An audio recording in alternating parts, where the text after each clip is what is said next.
कराची के मवेशी मंडी में कुर्बानी के जानवर खड़े करने वाली ज़मीन को मुफ्त कर दिया गया है। मवेशी मंडी में अब आने वाले जानवर के व्यापारियों से पैसे वसूल नहीं किए जा रहे हैं।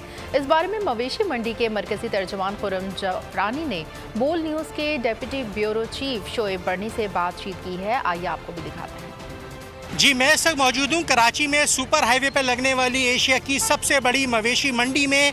लेकिन आज यहाँ की जो रौनकें हैं वो मान दिखाई दे रही हैं लोगों को, क्योंकि सुन्नत इब्राहिमी की पैरवी करनी है तो वो जानवर ख़रीदने आ रहे हैं, लेकिन सौदे बहुत कम होते हुए दिखाई दे रहे हैं।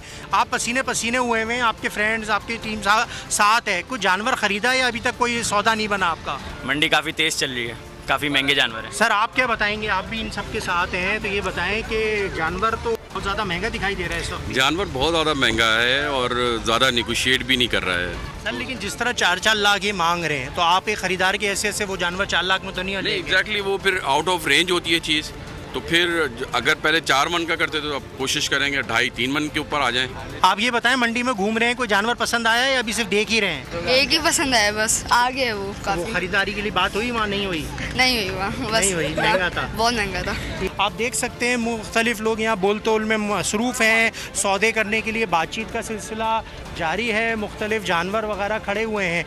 बारिश की वजह से कीचड़ गंदगी का मसला एक अपनी जगह है, उसके बावजूद आप देख रहे हैं यहाँ बोल तोल का सिलसिला जारी है। लेकिन लोग जो हैं महंगाई की वजह से काफ़ी ज़्यादा बेचने वाले भी परेशान और ख़रीदार भी परेशान दिखाई देते हैं। जी, सब्सक्राइब करें और बेल दबाएं ताकि कोई खबर रह न जाए।